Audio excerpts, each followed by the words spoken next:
A semana passada foi marcada por tensões entre o mercado financeiro, governo e o Congresso. O dólar atingiu máximas históricas. Apesar de desidratado, o pacote fiscal foi aprovado pelo Congresso e é visto como um ponto positivo para fortalecer o arcabouço fiscal do país. O mercado financeiro e o Banco Central também enfrentaram críticas de supostamente exagerar os riscos da economia brasileira. E para falar sobre esse assunto e discutir esses temas, eu converso com José Luiz Pagnussá. Ele é economista, ex-presidente do Conselho Regional de Economia do Distrito Federal e professor da Escola Nacional de Administração Pública. Professor, seja muito bem-vindo ao JR Notícias. Boa noite. Boa noite, eu que agradeço o convite. Professor, vamos então aqui começar o seguinte. Diante de indicadores positivos, como a queda do desemprego e o crescimento do PIB, como o senhor avalia a atual situação da economia brasileira? Há um exagero por parte do mercado em afirmar que vivemos uma crise ou desafios fiscais e monetários que justificam a cautela do mercado e do próprio Banco Central? Há um exagero muito grande do mercado. Na verdade, o bom resultado do PIB, né, da redução do desemprego, é que assustou o mercado. Tá? O mercado hoje está achando que o Brasil está crescendo acima da sua capacidade, do chamado seu PIB potencial. Mas, na verdade, isso não é correto, né? O Brasil está crescendo naquilo que ele pode. É claro que há, em consequência, uma pressão inflacionária um pouquinho maior, em razão do crescimento da demanda, né? O consumo das famílias é que está ajudando a puxar o PIB. O consumo da família pressionado exatamente pelo o maior emprego, né, da economia. Nós estamos com o melhor resultado da série histórica, né? E também pelo aumento do médio do salário, né? A massa salarial cresceu muito, a demanda cresce também, pressiona um pouco a inflação, mas em compensação é o que explica, né, o alto crescimento da economia, que deve fechar o ano com 3,5%. Mas a própria inflação, ela está 0,5% acima do que estava previsto pelo governo, que era 4,5%. Está zero, a previsão do Banco Central na sexta-feira ficou em 4,9, ou seja, está 0,4 acima por cento, não é isso? 0,4, ou seja, está dentro da meta. É, a inflação, na verdade, ela está acima do teto da meta, né? Sim. É claro que a meta foi reduzida nesses últimos anos, isso ajuda a explicar hoje a gente, querendo crescer, ter uma pressão inflacionária acima do que seria o normal da economia, né? O que pode acontecer é que agora em dezembro a gente tem uma inflação um pouquinho abaixo do que foi em dezembro do ano passado, e aí a gente fecha o ano muito próximo, né, do que se dá meta, mas vai ser acima, não tem como ser abaixo, dado que ela nos últimos 12 meses já está num patamar de 4,87, né, somando os últimos 12 meses, o que Sim. é acima do 4,5, né, que é o teto da meta de inflação. Sim. Agora, professor, o governo aprovou o pacote de ajuste fiscal, mas com mudanças, né, que reduziram o seu impacto. Essa medida, para o senhor, é suficiente para garantir a sustentabilidade da dívida pública e controlar a inflação? O senhor acredita que o mercado está certo em exigir um ajuste fiscal tão rigoroso? Então, o mercado, claro, né, ele olha só o que o Tesouro, o que o Ministério da Fazenda pode fazer para tentar ajustar, aproximar, pelo menos, o resultado proposto de meta fiscal zero, né? O pacote não é suficiente, né? 70 bilhões em 2 anos, 30 bilhões em 2025 e 40 bilhões de corte em 2026, ele é insuficiente para a gente ter uma meta zero fiscal. Mas eu não vejo necessidade da gente ter meta zero, né? Uma vez que, se o PIB está crescendo, o crescimento da dívida em proporção do PIB, né, mesmo com algum déficit, né, vai ficar estável, né? O que está hoje pressionando o crescimento da dívida não é o desequilíbrio, mas sim o lado monetário, né? Só para vocês terem uma ideia, Uhum. a gente gastou com juros de política monetária, juros de rolagem da dívida pública, nos últimos 12 meses, 869 bilhões. Né? E só o aumento que o Banco Central adotou na última reunião do Comitê de Política Monetária, de 0,75% na taxa de juros, já leva o, o, o gasto com juros em 70 bilhões. Né? Então, todo o esforço fiscal que foi feito para alcançar em 2 anos, né, numa canetada, o Banco Central elevou o gasto, né, em tanto Uhum. valor, 50 bilhões. Né? Então, o que hoje está provocando um crescimento, né, da dívida pública é o juro muito alto. O nosso juro monetário, o juro definido pelo Banco Central, na chamada taxa Selic, ela está em 12,25, e com essa inflação que eu estava comentando, me dá um juro real, um juro acima da inflação, de 7,38. É o juro mais alto do mundo, né, tirando a Rússia, né, que a Rússia, eu não confio muito nos dados dele, mas se os dados forem verdadeiros, Sim, tem uma taxa de juros um pouquinho maior que a nossa. Nós somos sim, o primeiro colocado no mundo em juros de política monetária, juro real, né? O que torna, né, difícil você segurar o crescimento da dívida. Se está pagando um juro tão alto, a dívida vai crescer necessariamente, e aí qualquer esforço fiscal, né, não vai uhum. controlar esse crescimento da dívida. Então, pegando essa sua fala como gancho, eu pergunto o seguinte: como o senhor avalia a independência do Banco Central? A instituição tem atuado de forma autônoma, priorizando a estabilidade econômica, ou está influenciada por questões políticas? Então, o Banco Central está atuando de forma autônoma. O problema é que a nossa lei, quando estabeleceu prioridade zero, né, Uhum.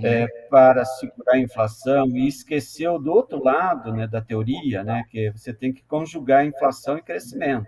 Né? Se você Sim, olhar as notas das reuniões do Banco Central americano, do Banco Central europeu, né, eles sempre falam nas duas coisas, inflação e desemprego, inflação e crescimento. O desemprego está associado, se eu tenho menor desemprego, eu estou crescendo mais. Né? E não apenas inflação. O Banco Central no Brasil só olha a inflação, e isso é um problema, né, porque esquece o uhum. outro lado, o lado real da economia. Né? Você Sim, tem que olhar as duas coisas. Se você só olhar a inflação, não precisaria ter aquela equipe técnica altamente competente, a reunião de sim, diretores, bastava botar lá uma inteligência artificial para calcular qual é a taxa de juros que vai levar a inflação para o centro da meta. Né? uhum. É, o que se torna complexa a decisão do Banco Central é você olhar as duas variáveis, né? Olhar o crescimento da economia, olhar então a taxa de desemprego e também a inflação. Se ele estivesse olhando o lado também real da economia, de como é que a economia pode resolver o problema da inflação pelo lado da oferta, ele estaria se preocupando também Sim, com linhas de crédito para a produção, olhando os setores que precisam de algum incentivo em termos de política de crédito para expandir a produção. E pode resolver o problema da inflação pelos dois lados. Pelo lado da demanda, com elevação dos juros, as pessoas consomem menos, os empresários investem mais, a inflação tende a cair, tem menos demanda, sobra produto, etc. Mas se pode resolver a inflação pelo lado da oferta, foi o que o Delfim Neto fez lá em 67. Ele vinha criticando a política de combate à inflação pelo lado da demanda, né? Aí o Costa e Silva chama ele, assume a economia, sai de uma estagnação para um crescimento chamado milagre econômico, com a inflação em queda, porque aí está sim, olhando esse outro lado com política de crédito, né? Para aqueles sim, setores que precisavam expandir a produção, mais produção, os preços caem, né? E aí se controla a inflação. O Banco Central tem que olhar os dois lados, e esse é o grande problema. Não é um problema da independência ou não do Banco Central, é ele ter o olhar para as duas variáveis importantes, como todos os bancos centrais do mundo fazem, e o nosso, infelizmente, não faz, até porque a lei demandou dele apenas o combate à sim, inflação.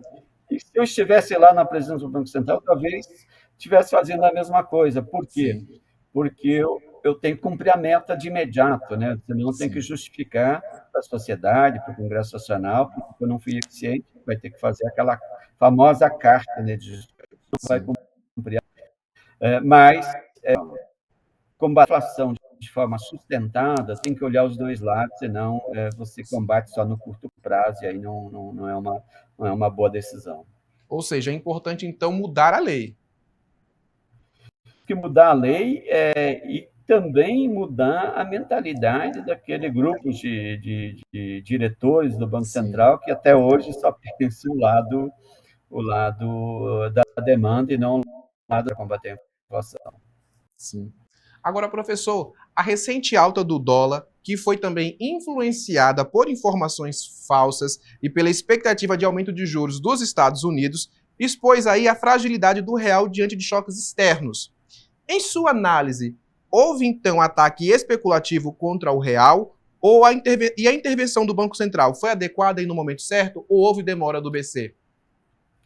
Então, é natural no mercado financeiro você ter uma atuação especulativa muito forte. Qualquer fato, né, que possa ajudar essa especulação, né, certamente os grandes investidores vão provocar oscilações no mercado financeiro, que eles ganham com isso. Nós, Sim, pequenos investidores, que não acompanhamos com cuidado, né, o que ocorre no mercado financeiro e não temos o tempo necessário dos sim, grandes investidores que têm suas equipes fazendo isso, né, é que acabamos se perdendo na oscilação. Então, alguém ganha e alguém perde, né? sim, E a especulação sempre vai ocorrer, mas foi exagerada dessa vez, está sendo exagerada, né? Certamente o dólar vai voltar à normalidade, não há razão por que ele esteja nesse patamar, né? E não é porque Estados Unidos vai alterar sua taxa de juros de política monetária, uhum, na verdade, eles reduziram a taxa de juros, os europeus também reduziram, os sim, ingleses reduziram.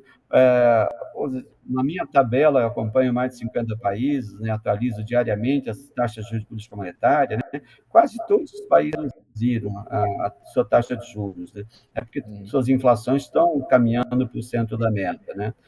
O Brasil está na contramão da história, né? O Brasil, junto com a Rússia, né, que também sim, elevou sua sim, taxa de juros. Os demais países estão reduzindo, né? Nós estamos sempre na contramão da história no campo da política uhum, monetária, da política de combate à inflação pelo lado da demanda, que é conduzida pelo Banco Central. sim. E é importante a gente também pensar o seguinte, que na semana passada, mesmo com a alta do dólar, a bolsa de valores bateu recordes de pontos. Bateu recorde de pontos. O senhor acredita, então, que o dólar vai ficar abaixo dos R$ 6 ou mesmo chegar aos R$ 5,50 ou até abaixo de 5,50? A nossa taxa de câmbio de equilíbrio ela é um pouco acima de 5,50, né? Uhum, O que significa de câmbio de equilíbrio? Aquela taxa de câmbio que torna as exportações da indústria, por exemplo, competitivas. A agricultura ela é sempre competitiva, nós temos a agricultura mais eficiente do mundo, né? Não teríamos problema com os produtos agrícolas. Mas no caso da indústria, sim. Se o câmbio ficar abaixo de 50 ou a 5,50, já alguns setores da indústria perdem competitividade para exportar e também no mercado interno, né? Alguns países que adotam um câmbio fixo, o próprio governo define o câmbio, né? Tendem a manter um câmbio mais próximo do que seria, no caso brasileiro, de 6, para favorecer suas exportações e desestimular a importação. É o caso da China, por isso que o Trump, sim, por muito tempo, conduziu o que se chamou de guerra cambial, né, com a China, né, com tarifação, etc., porque a China mantém um câmbio favorável às exportações, estimulando importações. Então, um câmbio próximo de 6, se de um lado ele tem uma pressão inflacionária no atacado, em especial, mas pode chegar ao consumidor, né?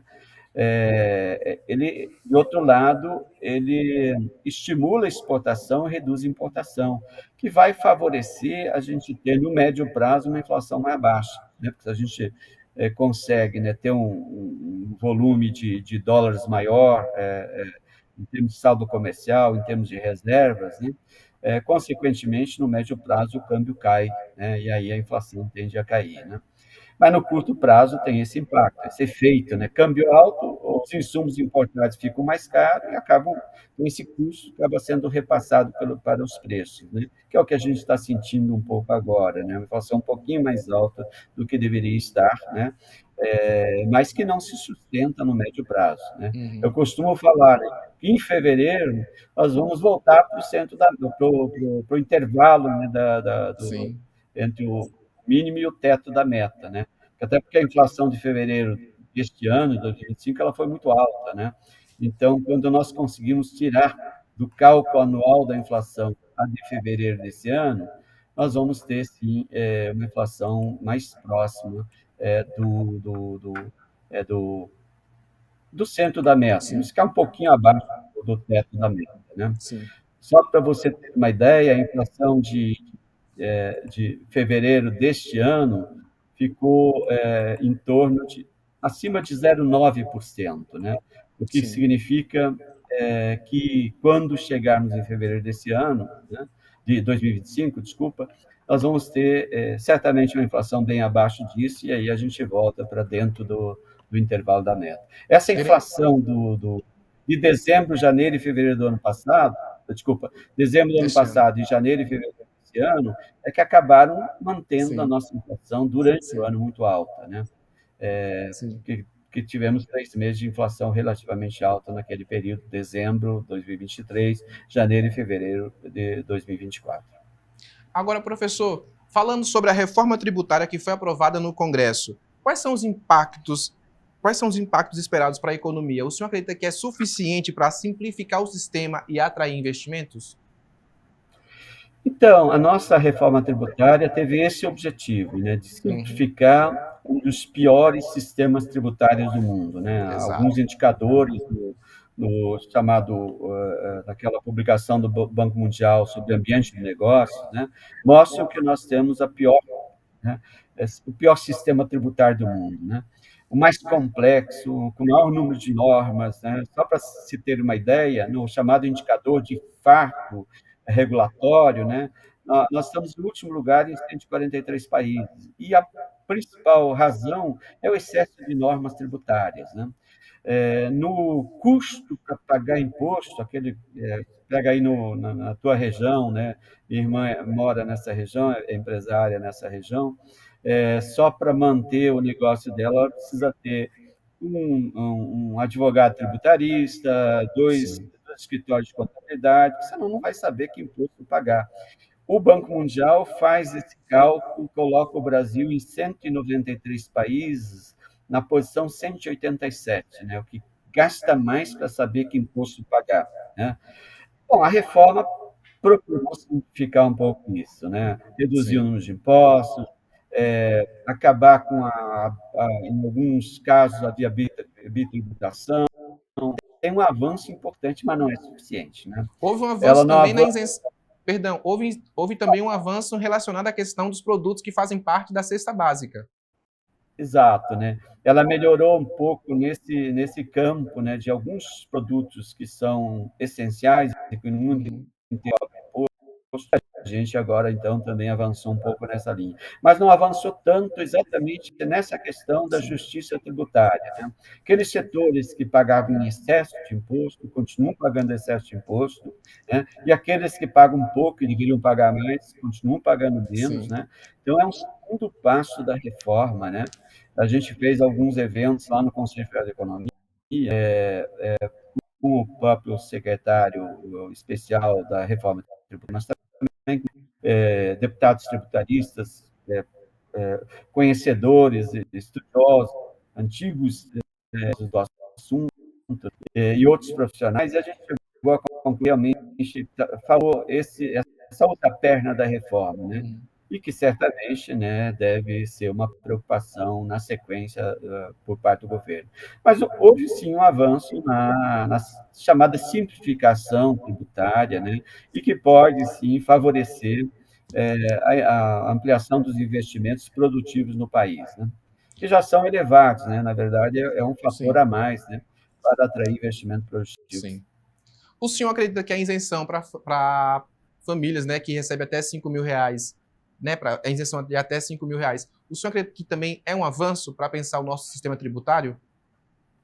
É claro, né? Isso é extremamente importante, quer dizer, as pessoas que ganham um salário tão baixo, pagar imposto de renda é um equívoco, né?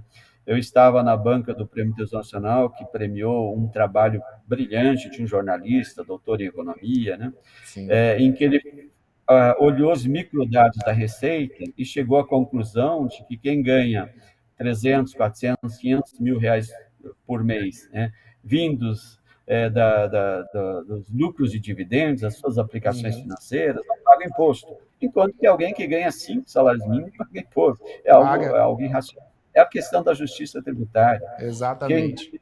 ganha menos está pagando mais imposto proporcionalmente à sua renda do que quem ganha mais. E Isso aí sente, e precisa sente na mudar. hora que vai ao mercado, né, no bolso, sente.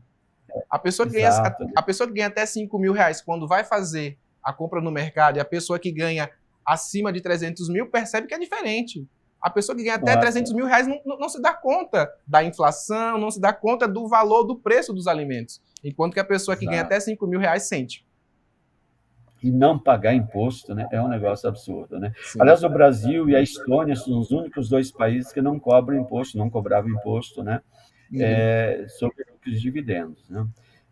O Sim. resto teve um movimento lá nos anos 80, patrocinado pelo Reagan, de não ter imposto sobre lucros e dividendos, mas depois todo mundo viu que não era correto, né? Pessoas que ganham muito, né, Sim. com a aplicação financeira, né, não pagar imposto é algo irracional.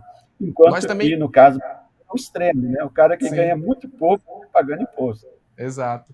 Nós também vimos a questão da isenção fiscal para empresas, né? Bilhões de reais de isenção para empresas. E que essas empresas, em especial as empresas de comunicação, adoram pedir que o governo feche as contas no azul. Mas ontem mesmo nós tivemos o jornal Folha de São Paulo, que fez um editorial falando que não dá para ter o almoço grátis, e ainda assim recebeu 39 milhões de reais em isenção fiscal. Como é que o jornal pode cobrar, então, a responsabilidade fiscal do governo se também se aproveita dessas vantagens? A gente tem o que a gente chama de gasto tributário, ou seja, Sim, aquilo que a gente deixa de arrecadar, né, está quase 500 bilhões, né? É sim, algo assim assustador, né? É, mas claro que dessas isenções elas são até justas. Por são exemplo, micro e necessárias, pequeno, correto. né? Porque são grandes empregadoras, então se ter uma carga tributária menor, né, Sim. para esse tipo de empresa que gera emprego e é um emprego que alcança a população mais com menor qualificação, então é Uhum. extremamente importante, né, o emprego gerado nesses setores, né? Então ter a isenção, claro, é necessário, né? Mas tem outras isenções antigas, históricas, né, que hoje não geram nenhum benefício à sociedade e que continuam, né? Eu Uhum. defendo que precisa fazer uma avaliação muito forte, né, dessas isenções para chegar à conclusão daquilo que não deve mais continuar. Algumas, sim, são necessárias, são importantes, mas eu diria que é uma grande parte, né, não é mais necessário e, portanto, deveria se extinguir aquela isenção tributária.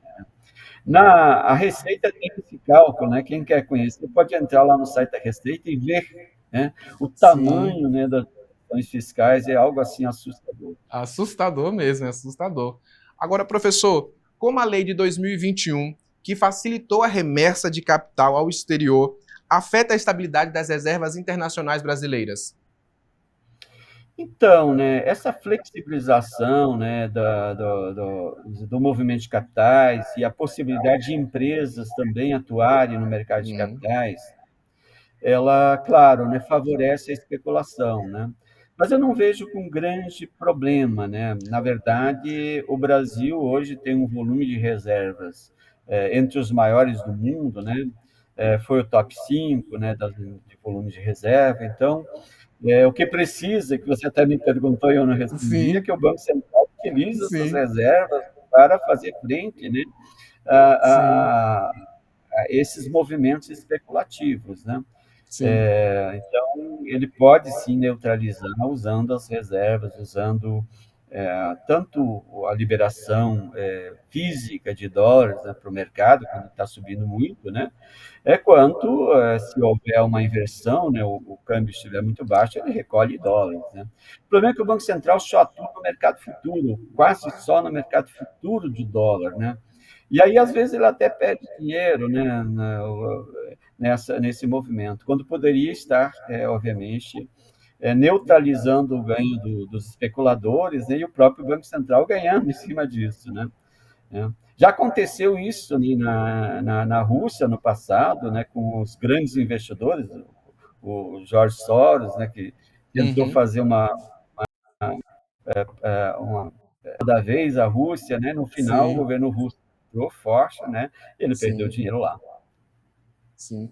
Agora, professor, o fato de o governo de Jair Bolsonaro, do ex-presidente Jair Bolsonaro, não pagar 93 bilhões em dívidas judiciais, os precatórios, e ter gasto 794 bilhões acima do teto, faz parecer que há uma deteriorização da economia brasileira nesses últimos 2 anos e que isso está sendo pago pelo atual governo federal?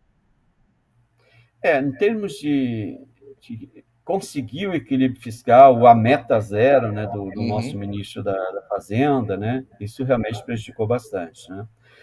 Você ficou com a herança de pagamentos, né, que o governo, até no primeiro ano, resolveu pagar de forma bastante sim, forte, né, aumentando muito o seu déficit de primeiro ano de mandato. Né.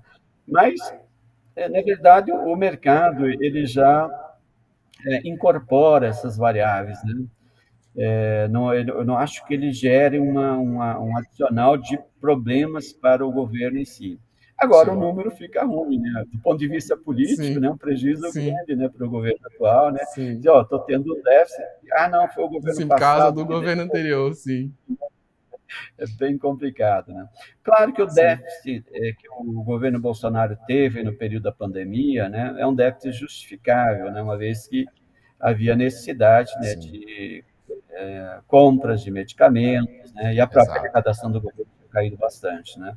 Eu não condeno o Paulo Guedes naquele momento, né, porque o contexto, né, vamos dizer Sim, assim, sim, era esse. Né. Mas sim, eles deixaram uma herança para o próximo governo, né, para dizer, olha, vamos ajudar a criar um problema, né, para sim. o E governo também, que veio à frente. e também esse ano tivemos o contexto das enchentes no Rio Grande do Sul também, que fez o governo federal gastar mais do que deveria. A gente teve vários problemas, Sim, vários impactos nas contas públicas, né? sim, Além, obviamente, de pagar os precatórios, né? Você teve o sim, problema das enchentes, a necessidade de investimento sim, totalmente justificável, né? Necessário, né, para recuperar a economia do Rio Grande do Sul e deve ser adotado em qualquer situação, em qualquer região do Brasil que venha a precisar, não há um problema. Né. O que o mercado mostrou nos últimos anos, apesar da atuação sempre especulativa dos grandes sim, investidores, né, sim, é que esse tipo de ação governamental não impacta negativamente na economia, né? Porque é percebido, né, como uma ação necessária que vai, no médio prazo, evidente, gerar frutos positivos, né, em termos de produção, né, em termos, claro, também de arrecadação. Ou seja, há um exagero por parte do mercado, até mesmo um ataque especulativo em relação ao nosso país, porque a nossa economia está bem. Nós estamos crescendo A a nossa 3,5%, o desemprego abaixo de níveis recordes também. Nós estamos vendo o consumo das famílias, né, mais alto, enfim. Nós estamos vendo que a nossa economia está estável. nossa economia está indo muito bem do ponto de vista real, né? O crescimento do Uhum. PIB, a redução o aumento da ocupação, alcançamos 103 milhões de pessoas empregadas, né? Eu Sim, lembro que eu comentando aqui nas TVs de Brasília, né? Olha, quando é que a gente vai chegar nos 100 milhões? Já estamos em sim, 103 milhões, né? sim, Com um crescimento da ocupação extraordinário, né? O PIB crescendo num ritmo acelerado de sim, 3,5%, poderia estar acima disso, né, se não tivéssemos uma taxa de juros tão elevada. Né. exato. A gente tem algum desequilíbrio macroeconômico, né, pontual, que é a pressão inflacionária, que é natural num país que cresce em um ritmo um pouco mais acelerado, né? E nós Mas vimos em até. termos de externas, nós temos um superávit elevado, temos reservas internacionais elevadas. Em termos de os grandes agregados macroeconômicos, a inflação é que está tendo um Sim. certo desequilíbrio. Então, Uhum. o Brasil é um país com condições muito favoráveis, né? A nossa dívida pública não é tão elevada, o problema é o juro alto, né, para rolar essa dívida. O Japão tem uma dívida pública de 250% do PIB, nós temos de 80 e poucos por cento.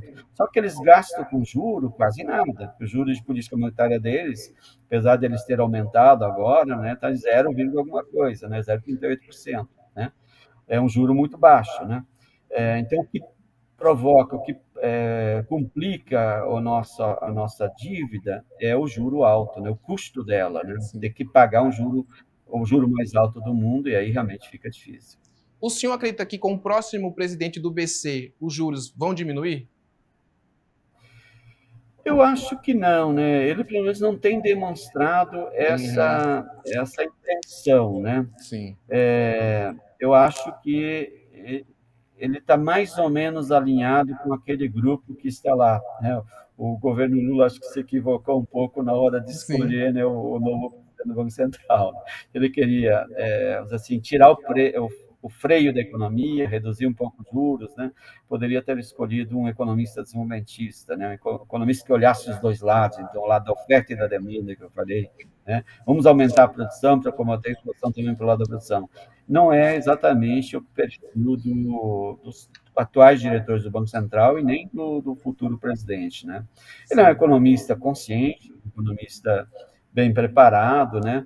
Mas ele vai querer cumprir a meta com o instrumento que a lei está dizendo que ele tem que usar, que é o juro, infelizmente, né? Que é apenas os juros. Sim. Agora, professor, como é que o senhor enxerga o futuro da economia brasileira para os próximos 2 anos? Então, eu tenho sido sempre uma voz um pouco discordante, né, do que o mercado prevê. O ano passado, quando eles começaram a prever um crescimento da economia de 0,8% no início do ano, o Brasil era o último colocado Sim. naquele indicador do Banco Mundial e do Fundo Monetário Internacional, em termos de crescimento do PIB, eu projetava um crescimento de 3%, e foi o que Sim. fechou o ano, né, 3%. Né? Esse ano, da mesma forma, né? Porque eu acompanho dados há mais de 40 anos. Nós temos um grupo de Sim. conjuntura que todo mês se reúne e eu tenho uma análise mensal, semanal dos dados. Então, eu estou Sim. acompanhando e sabendo o que está acontecendo na economia. A minha projeção é que a gente deve manter uma taxa de crescimento nessa faixa de 3% a 3,5% nos próximos anos. O mercado está prevendo 2%, né? Mas eles Isso? estão muito mais otimistas do que estavam nos anos anteriores, né? Que Sim. eles previam um crescimento abaixo de 1%, né? Sim, E no exato. fim a economia cresceu acima de 3%, né? Sim. Então, essa é a minha projeção, porque nós estamos na economia, como você em crescimento sustentado, a agricultura certamente vai manter sua trajetória de crescimento, a demanda internacional pelos nossos produtos dos setores vão continuar crescendo, o nosso setor serviço vem num ritmo de crescimento sustentado e é o grande setor da economia, então não tem como recuar isso. Né? A Sim. indústria que sofre um pouco mais, ela não tem competitividade quando o câmbio está um pouco baixo. Né? Sim. Ela perde competitividade internacional para exportar, né? E também no mercado interno com produto importado, com exceção da indústria alimentícia, essa é Sim. competitiva. Né? Sim. Mas é sempre uma preocupação, né, para o setor industrial, o que se chama na literatura de doença holandesa, né? Quando o câmbio cai Sim. demais, se a gente Sim. tiver excesso de dólares no mercado, aí a Sim. indústria acaba quebrando. Isso aconteceu com a Holanda, né? No passado e virou, por isso, o nome doença holandesa, né? Sim. A gente tem que tomar esse cuidado também, que é outro lado da história, não deixar o câmbio Exato. cair tanto para não quebrar a nossa indústria. Desde já, professor, muito obrigado pela entrevista. Desde já também um Feliz Natal, um próspero Ano Novo. E fica aqui a oportunidade para conversarmos mais vezes. Em outras oportunidades, já é de casa. Já pode vir aqui conversar mais vezes sobre economia. Será um prazer, eu estou sempre à disposição. É uma alegria muito grande conversar aí com com os baianos, né, com o Sim, Brasil inteiro, afinal de exato. contas, né. Muito obrigado, professor. Pois é, gente, a gente acabou de acompanhar a entrevista com o professor José Luiz Pagnançu, que falou sobre questões de temas econômicos, políticos e de mercado. O professor, ele é ex-presidente do Conselho Regional de Economia do Distrito Federal, é economista e é professor na Escola Nacional de Administração Pública. A gente espera que essa entrevista tenha sido esclarecedora e que, é claro, a gente possa ter tirado aqui dúvidas, né, muito sobre essas questões de dólar, inflação, enfim, que mexe com o nosso dia a dia. Muito obrigado pela sua atenção e até a próxima oportunidade.